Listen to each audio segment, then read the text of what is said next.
Good morning, good morning, good morning. Morning pa kasi maaga pa. Alas 11:20 pa lang. Good morning. Ayan, ang oras, ang araw na ang panahon natin ay tingnan nyo, lumuluha ng lumuluha. Dahil sa mga bagyong dumadaan. Dito lang tayo dito sa ilalim ng Skyway. Dito sa Araneta Avenue. Ayan, yung nakikita natin na may ilaw na yan. Yan, nag-blink-blink. Yan po yung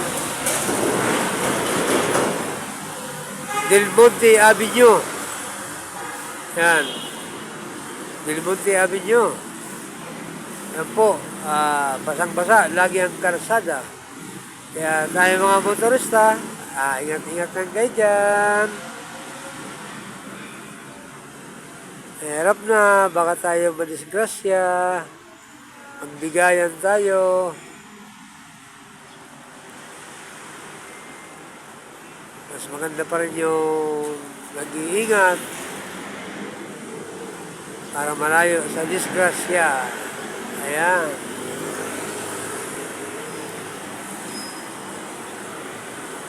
Samahan niyo ako mga idol.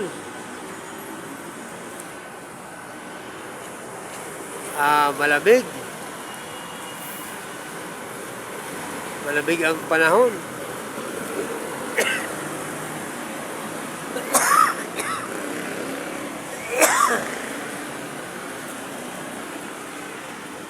Yan. Wala rin.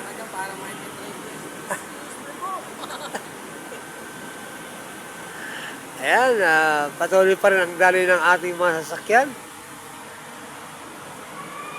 Medyo maluwag. Talagang palibasa, walang pasok.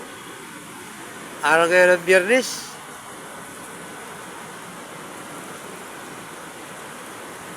Halos mag-isang linggo walang pasok ang mga estudyante natin.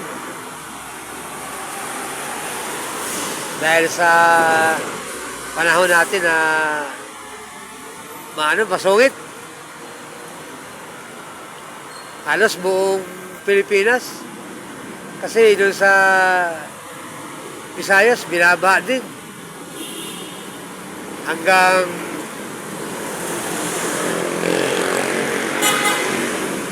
Ilocos, Benguet, yan. Mga binabang lugar. Ang mga malambot na lupa, sigurado magigiba. Ang tawag doon? Mag-landslide. Kaya yung mga ano natin sa mga patatas na lugar, lalo na dyan sa mga tarik na lugar, mag-ingat po tayo. At yung mga sa mababang lugar naman, malapit sa ilog, mag-ingat din po tayo. Kung maaari, tingnan po tayo sa medyo magandang lugar, medyo mataas. Lipat po tayo doon.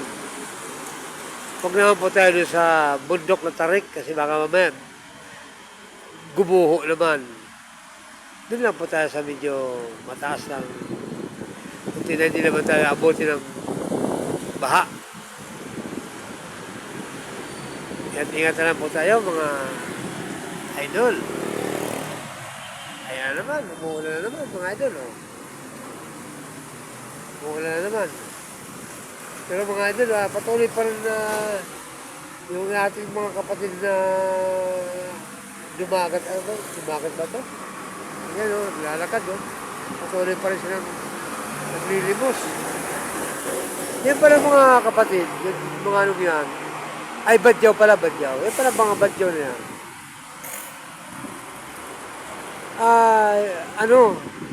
Hindi sila marunong magtrabaho.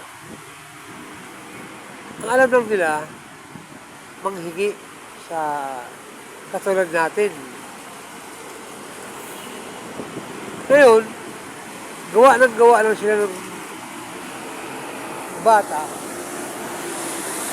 Ginagawa nilang utusan para manglibos sa mga sasakyan. Lalo na dito sa kalsada, dito sa Metro Manila. ginagawa nilang utusan yung mga anak nila. Kaya sana naman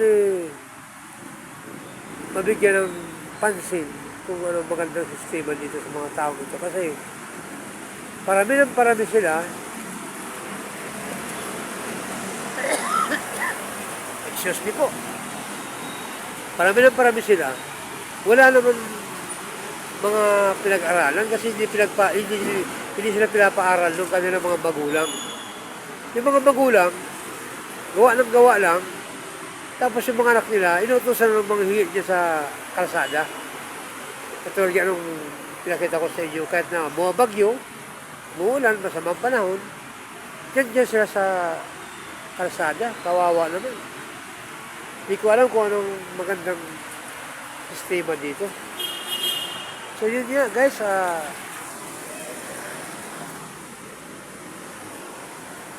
nandito na lang tayo. Bye-bye.